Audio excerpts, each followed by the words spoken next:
হ্যাঁ, আর্যিকর থেকে ও বেরোবো। হ্যাঁ। তো আর হ্যাঁ, বলো এবার।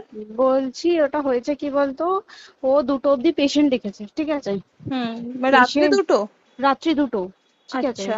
2টো অব্দি পেশেন্ট ডেকেছে, দেখে রুমে এসে অনলাইনে অর্ডার করে 4জন বন্ধু মিলে খেয়েছে, ডিনার হুম করেছে। হুম করে ও খুব টায়ার্ড ছিল, যেহেতু 36 ঘন্টা ডিউটি ছিল, হুম টায়ার্ড ছিল। ও কি করেছে, ওই সেমিনার রুমে গিয়ে হুম শুয়ে পড়েছে একটা রেড কালারের ব্ল্যাঙ্কেট ঢাকা দিয়ে।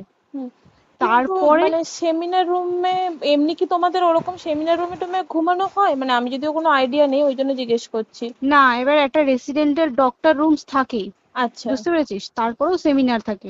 এবার হুম। সেমিনারে একটা বেড থাকে, আর আচ্ছা ডক্টরস রুমে 2টো 3টে যেরকম বড় ঘর হবে সেরকম বেড পাতা থাকে। আচ্ছা আচ্ছা। মেনলি ডক্টরস রুমে শোয়ার কথা, ঠিক আছে। হুম হয়েছিল কি, ওকে বডিটা পাওয়া গেছে সেমিনার রুমে, হুম কিন্তু ঘুমাচ্ছিল ডক্টরস রুমে। যে হুম রুমটা তোর এখন ভাঙা হয়েছে, দেখেছিস রুমটা ভেঙেছে, হুম হুম হুম হুম, একটা ভিডিও ঠিক দেখছিলাম। বাথরুমের পাশেই, হুম ঠিক আছে, মানে বাথরুমটাকে অজুহাত দিয়ে হুম ওই রুমের দেয়ালটা ভেঙে দিয়েছে। অ্যাকচুয়াল কাণ্ডটা ঘটেছে তোর ইয়েতে, ওই রুমটার ভেতরে, ডক্টর রুমে? ডক্টরস রুমে। ডক্টরস রুমে ঘটনাটা ঘটেছে, ওই বডিটাকে তো ডক্টর ধস্তাধস্তি। রুমে ওই দিন আর কেউ ছিল না, খালি মানে অনলি ওই দিদিটাই ঘুমাচ্ছিল? হ্যাঁ, এবার তোকে আমি বলি, অন কলে নিশ্চয়ই একজন থাকবে না, না। ওরা জুনিয়র সিনিয়র মিলিয়ে থাকে, এমনকি থার্ড ইয়ার একজন থাকবে, সেকেন্ড ইয়ার একজন থাকবে, হুম প্লাস ফার্স্ট ইয়ারের ইন্টার্নশিপরা যারা থাকে তারা ইন্টার্নরা থাকে। হুম আর চেস্ট এমন একটা ওয়ার্ড হচ্ছে, কোভিড এর পর থেকে প্রায় হামেশাই সবার শ্বাসকষ্ট হচ্ছে, মানে আসছে মানেই শ্বাসকষ্ট হচ্ছে। হুম আর চেস্ট ওয়ার্ড আর চেস্ট মেডিসিন দুটোই হুম পাশাপাশি ওয়ার্ড, হুম ঠিক আছে। হুম। তো কেউ কি শুনতে পায়নি? কেউ শুনতে পায়নি। হ্যাঁ, ওটাই তো আমি ওই দিনকে ওটাই ভাবছিলাম এবার যে। দেখ, ধস্তাধস্তি করাতে একটা নিশ্চয়ই চিৎকার হয়, একটা ভাইলেন্ট হয়, হুম হুম বুঝতে পেরেছিস। হুম তারপরে আবার কি, যে 4জন ওর সাথে খেয়েছে তারা কোথায়, তারা কেন মিডিয়ার সামনে আসছে না? হুম। তাই ঠিকই তো, তো। তারা কেন আসছে না? তোমার ওই এক- দিন ডিউটি ছিল না রাতে? ওই দিনকে আমি নাইটে ডিউটি করছিলাম। আচ্ছা। আমি নাইটে ডিউটি করে এসেছি, আমার লাস্ট নাইট ছিল। তো হুম আমার তো 3 দিন নাইট থাকে, তিন হুম দিন নাইট থাকার পর লাস্ট নাইট ছিল, লাস্ট নাইটের পর বুধবার আমার লাস্ট নাইট, বুধবার রাতে ঘটনাটা ঘটেছে। হুম আমি বাড়িতে এসেছি, রীতিমতো বাড়িতে এসে শুয়ে পড়েছি। 3টের সময় আমার কাছে ফোন এসছে যে সবাইকে ডেকে পাঠিয়েছে, ইমিডিয়েট আয়। হুম। তখন গিয়ে দেখি আরজিকরে এই অবস্থা, পুরো গোটা হাসপাতালকে ডেকে পাঠিয়েছিল। গিয়ে দেখি পুলিশে পুলিশ ছয়লা, মানে আর ওকে যেভাবে, আমি তো বডিটা দেখেছি রে, মানে হুম আমাদের হুম হুম এখনো পর্যন্ত চোখ থেকে নামছে না। রীতিমতো মনে হচ্ছে মেয়েটা যেন আমাদের পাশে পাশে ঘুরছে, হুম একদম হুম হুম এরকম, মানে মানে অদৃশ্যমান, মানে আমরা এরকম ভাবতে পারছি না যে এরকম ভূত হুম। থাকে বা একটা স্পিরিট থাকে বা কিছু। এখন আমরা বুঝতে পারছি না, ওর আত্মাটা এখনো ঘুরছে আমাদের আশেপাশে। দেখ, ওর আমার তলাটায় নাকি, তো ওর থেকে ও থাকে 4তলায়, 4তলায় ঘটনাটা ঘটেছে, ঠিক 2টো ফ্লোর নিচেই আমি থাকি, আমার আচ্ছা। রুমটা, ঠিক আছে। কিন্তু তাও আতঙ্কে আমরা মানে একদম স্তব্ধ হয়ে গেছে আরজিকরটা। কিন্তু ব্যাপারটা হচ্ছে, তাহলে ডক্টর রুম থেকে ওকে সেমিনার রুমে নিয়ে যাওয়া হয়েছে? হ্যাঁ, অবশ্যই নিয়ে যাওয়া হয়েছে। এবার দেখ, নিয়ে যাওয়া হয়েছে, ওকে যেভাবে মারা হয়েছে এটা একার পক্ষে সম্ভব অসম্ভব, না দিস একদম। Is a impossible. পুরোপুরি গ্যাং রেপ, গ্যাং রেপ ছাড়া কোনো কিছু নয়। আর শুধুমাত্র রেপ নয়, রেপ হলো, করলো, ছেড়ে দিল, ঠিক আছে, ওকে রীতিমতো মার্ডার করেছে। মানে বে- মানে হিসেব মতো যা বুঝছি মানে তোমার কথাতে, হ্যাঁ, ওটা হচ্ছে ওর ওই বন্ধু বান্ধবও মেবি ইয়েস, জড়িত। এক্স্যাক্টলি। হয় ওর বন্ধু বান্ধব কেউ, ঠিক আছে, মানে 4জনের মধ্যে কেউ, আইদার ওকে এমন কিছু করতে বলতে। দেখ, বড় বড় কোম্পানিতেও তো এরকম হয়, মানে হুম হয় তুমি আমার সাথে কম্প্রোমাইজ হুম করো, নয় হুম তুমি হুম চাকরি হুম ছেড়ে চলে হুম যাও, হুম হুম হুম হয় তো। হুম হুম। এ- এখানেও সেরকম কিছু একটা হয়েছে। যাকে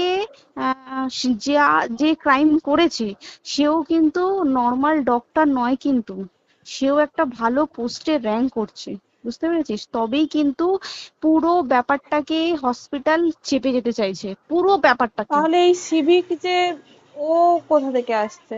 এবার তোকে আমি বলি ওটা কোথা থেকে আসছে। আমাদের প্রিন্সিপাল চেঞ্জ হয়ে গেছে, ডেপুটি সুপার চেঞ্জ হুম হয়ে গেছে, তারপরে আমাদের ওই অ্যাসিস্ট্যান্ট সুপার চেঞ্জ, সব চেঞ্জ হয়ে গেছে। হুম তারপরে যে ওয়ার্ডের ডাক্তাররা ছিল, সিস্টাররা ছিল, ওয়ার্ড বয়রা ছিল, মাসিরা ছিল, সবাইকে ডেকে এখন হুম সাসপেন্ড করা হয়েছে। হুম তারা কোথাও যেতে পারবে না, রোজ গিয়ে কোর্টে গিয়ে দেখা করছে। আজকেও কোর্টে গেছিল সবাই। হুম তারপরে উম, তারপরে তোমার তোর এগুলো হলো, তারপরে তোর কি বলে, আরে বল না, ওই সিবিআই এটা হয়েছে কি, মানে ও সেই সঞ্জয় রায় যে ধরা পড়েছে, হুম অ্যাকচুয়াল কিন্তু ও নেই, হুম ঠিক আছে? ওর এতটা ক্ষমতাই হয় না। ও অত রাত্রে কি করতে যাবে? হুম ও অত রাত্রে ওখানে কি করতে যাবে? ওর না পেশেন্ট, ও নাকি বলছে দালাল পেশেন্ট নিয়ে গেছে। তো পেশেন্ট নিয়ে যখন গেছে, দিদিটার রুমে যখন যাবে, নিশ্চয়ই দিদিটার রুমে কোনো কাগজপত্র দেখাতে যাবে, সেই অবস্থায় গিয়ে দেখে যে এরকম এরকম ঘটনা, তা ঝাঁপিয়ে পড়েছে ওর উপরে। হুম এরকম কিছু কি, তাও কিছু নয়, শুধু গেছে, দেখছে ড্রিঙ্ক অবস্থায়, ওকে ক্যামেরায় দেখা গেছে ড্রিঙ্ক অবস্থায় গেছে আর এসছে, এইটুকুই দেখা গেছে। তারপরে হচ্ছে কি, তোর অনেক রকম এখানে অনেক রকম ব্যাপার আছে। যে দিনকে ঘটনাটা ঘটে, তার ঠিক দুদিন পরে ওই সেমিনার বাথরুমের অজুহাত দিয়ে সেম ডক্টর যে রুমের হুম দেওয়ালটা আছে, ওই হুম দেওয়ালটা ভেঙে দিয়েছে। কেন? প্রথমে ওকে বললো সুসাইড করেছে, আমাদের যখন ফার্স্ট খবর আছে তখন সুসাইড করেছে। হুম তারপরে যখন হসপিটালে যাই তখন গিয়ে শুনছি নাকি না, সুসাইড করেনি, এটা রেপ করেছে, রেপ করে মার্ডার করা হয়েছে। হুম বুঝতে পারলি, এখানে বিশাল বড় একটা গেম চলছে। এবার আর যে ওর উপর কি রাগ ছিল মানে? হ্যাঁ হ্যাঁ হ্যাঁ হ্যাঁ হ্যাঁ হ্যাঁ, একদম আমি তোকে কি বললাম, শোন, তুই যদি কারোর সাথে কম্প্রোমাইজ করিস তাহলে তোর পোস্ট হুম বাড়বে, হুম হুম তুই হুম কারোর সাথে কম্প্রোমাইজ করবি না, তোকে মার্ডার করে দেবে। মানে মানে ওরকম টাইপই কিছু বলছো তো? এরকমই টাইপের কিছু একটা ছিল। আইদার খুব রাফ, মানে খুব রাগ, খুব মানে খুব ওর উপরে খুব ফ্রাস্ট্রেশন ছিল, যারই ছিল খুব ফ্রাস্ট্রেশন ছিল। শুধু ওকে মারিনি রে, রীতিমতো মার্ডার করেছে। ওর যে ক্ল্যাচারটা ছিল, হুম ওর আমি ইউরিন, শুনেছি এটা। ওর ইউরিনের রাস্তায় ক্ল্যাচারটা ঢুকিয়ে দিয়েছে, তুই ইস, জানিস? মানে কি বলবো, মানে ওকে দেখা যাচ্ছে না, আমরা তো দেখেছি নিজের চোখে, ওকে দেখা যাচ্ছে না, মানে একটা ব্লিড। মৃত্যু কতটা, মানে এই তো মানে প্রচন্ড কষ্ট পেয়ে একটা মেয়ে মারা গেল না? আর ওর যে গলাটা চেপে ধরেছে, আহ ওর ওই চেপে ধরাতে মানে এতটাই জোরে চেপে ধরেছে যে ওর চোখ ফেটে রক্ত বেরিয়েছে। আহ, ছি, ছি, ছি। বুঝতে পেরেছিস? মানে মানে কি বলতো, যদি ধরা পড়ে না, উচিত মানে যারা এটার সঙ্গে দায়ী না আর এই ওদের। যে সিবিআইটা হয়েছে, সিবিআইটা একমাত্র আমাদের জোরেতেই সিবিআইটা এসছে। হুম মানে হুম আমরা ওই সঞ্জয় রায় একার পক্ষে সম্ভব না এইসব। তারপরে পোস্টমর্টম রিপোর্টে তুই জানিস, ওই আমাদের ভাজাইনা থেকে 150 গ্রাম স্পাম বেরিয়েছে। ইস, পোস্টমর্টম রিপোর্ট, 150 গ্রাম স্পাম, মানে বুঝতে পারছিস? Hmm not a calculated, minimum, minimum কম করে 6 থেকে 7 জন করেছে ওকে rape। ছি ছি ছি। ওই জন্যই তো আমরা এতটা বেশি ভাইলেন্ট হয়ে গেছি, বুঝতে পেরেছিস? আর তারপরে আমাদের, দেখো, একটা মেয়ে তার কাজের জায়গাতেই ছিল, এমনটা নয় যে রাস্তাঘাটে কোনো বিপদ, ও তার কাজের জায়গাতেই আরে সেফ নয়। শোন, কেউ যদি স্ব ইচ্ছায় কারোর সাথে রিলেশনশিপে গিয়ে করতে চায় সেটা আলাদা জিনিস কিন্তু, হুম ঠিক হুম আছে? কিন্তু কেউ কারো বিরুদ্ধে এইভাবে করতে পারে না রে, তুই জানিস না? মানে ওয়ার্ডে দেখ, কম বেশি আমরা সবাই ঘুমাই, কম বেশি আমরা হুম সবাই জেগে হুম থাকি, জেগে তো থাকি। তাতে কি কেউ শুনতে পায়নি? তার কি একদম সেটাই। ভাইলেন্স ছিল না? যদি কেউ না শুনতে পারে, তাহলে ওর খাবারে কেউ কিছু মিশিয়েছিল, হুম তাই কি না? হুম হুম সেটাও পোস্টমর্টম রিপোর্টে মানে লিক করছে না, যে কেন খাবার খাবার ও তো খাবারটা খেয়েছিল, সেটা তো নিশ্চয়ই পেটেই ছিল, পেট থেকে তো হুম বমি করে বের করে দেন, সেটা হুম তো ফরেনসিক রিপোর্টে কিছু বলবে। হুম আর তুই জানিস না, দেনার দেন মানে, ধর পোস্টমর্টম রিপোর্ট আসতে 3 দিন সময় লাগে। হুম ও যেদিনকে মরেছে ঠিক তার পরের দিনকে বিকেলবেলা পোস্টমর্টম রিপোর্ট বার করে দিয়েছে, মানে বডি বার করো আর পোড়াও, হুম 10 সেকেন্ডের মধ্যে ওর বাড়িতে নিয়ে গেছে, তারপরে বডি পুড়িয়ে দিয়েছে।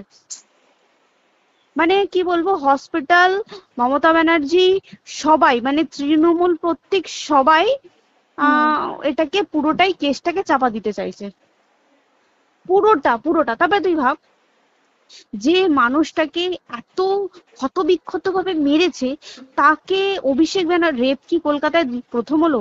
নয়, হুম বিভিন্ন জায়গায় বিভিন্ন ভাবে রেপ হয়েছে, হুম ধরা পড়েছে, ফাঁসি হ্যাঁ হয়েছে কি হুম জেল হয়েছে। হুম অভিষেক বন্দ্যোপাধ্যায় কেন বললো জাস্ট ইট তোর কি বলে এনকাউন্টার করতে?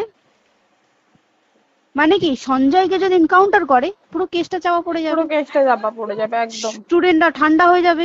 হুম হুম আর আমরা সেটা মানবো না, আমরা সেটা হতেই দেব না।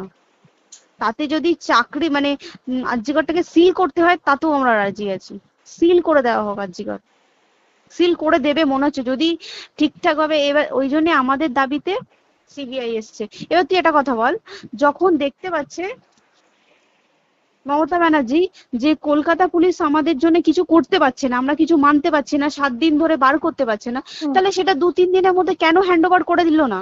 হুম তাই তো। তাই কি না? তারপরে দেখ পিডব্লিউডি ওটা লো পোস্টের মানুষ, মানে যারা ভাঙচুর করে, মানে সিমেন্টের যারা কাজ করে হুম তাদেরকে পিডব্লিউডি বলে।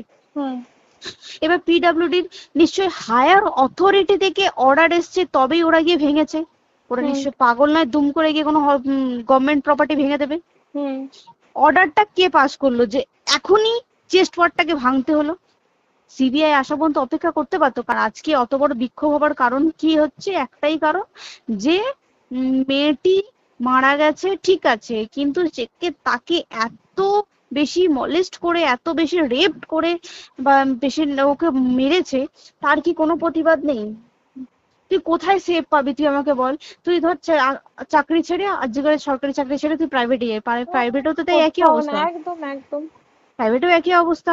তুই কোনো চায়ের দোকান খুলে বসবি, অনার্সশিপে তুই বসলেও তাও এসে তো হাজার ছেলেরা থাকে, হুম হাজার ছেলেরা টিস করে। তুই কোথায় কি করবি? তাহলে আমাদের সেফটি কোথায়? আমাদের মুখ্যমন্ত্রী মমতা ব্যানার্জি সে একটা লেডি হয়ে তাহলে আমাদের কি সেফটি দিয়েছে? আমাদের কি লক্ষ্মী ভান্ডার দিলে this is a problem solve? পুরো মাসের আমাদের কি সব খরচা চলে যায় লক্ষ্মী ভান্ডারে? জানি না, আই ডোন্ট নো। মানে আমরা প্রচুর ক্ষেপে আছি, প্রচুর। মানে এর বিচার না চাওয়া পর্যন্ত তুই ঠিকই তো। ভেবে চল কি এটা সলভ হবে না। আমরা মানে বিচার আমি নিয়ে আমি কথা বলবো। 2 দিন ধরেই ভাবছিলাম তোমাকে ফোন করবো, কিন্তু মানে এটা ওটাতে হয়ে উঠছে না।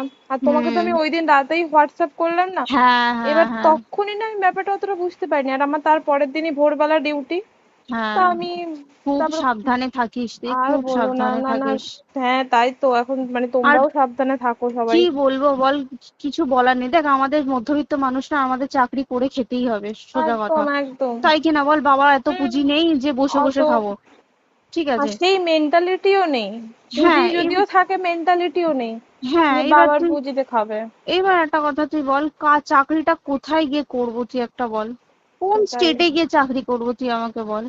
ওই যেমন, মানে এটা হয়তো আমার মা যেমন বাড়িতে থেকে 7টার মধ্যে ঢুকে যাও, দিদিকে তো ধরো অনেক রাত অব্দি 9টা, 9:30, 10টা অব্দি ল্যাবে থাকতেই হয় না। এবার তুই কি করবি কি বল, কি করবে করবি? বলো তো, এখন নেই। কিছু করার আছে? দেখ ল্যাবেও তো সব ছেলেরা আছে, ছেলে হ্যাঁ আছে মেয়ে আছে।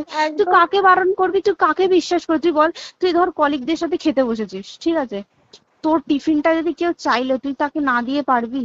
না একদমই। আর কার মনে যে কি আছে সেটাই তো কি খুব বলবি সমস্যা। বল? এবার তুই বল খাবারটা যে খাবি, তোর টিফিন কেউ চাইলো বা তোকে যদি কেউ বললো কে একটু একটু খা, যেমন আমরা শেয়ারে হয় স্কুলে হ্যাঁ যেটা আমাদের আমাদেরও শিখে হয়, এসেছি, যেটা হ্যাঁ স্বাভাবিক, এটা সবারই এটা তো হয়। স্বাভাবিক। তুই বল তাতে যদি এরকম অবস্থা হয় তাহলে কি করবে মানুষ, তুই আমাকে বল। আজকেও তো তাই আমাদের দেখ না, 11টা থেকে আমাদের তোর ক্যান্ডেল দিয়ে হোয়াইট ড্রেস হুম। পরে সব শ্যামবাজারে একতা হবে। এখন আবার বৃষ্টি শুরু হয়েছে, কে জানে বৃষ্টি, কি প্রচুর বৃষ্টি শুরু হলো। কি হুম, হবে জানি না আমি। ঠিক আছে গো, টাটা। হ্যাঁ হুম। চল টা।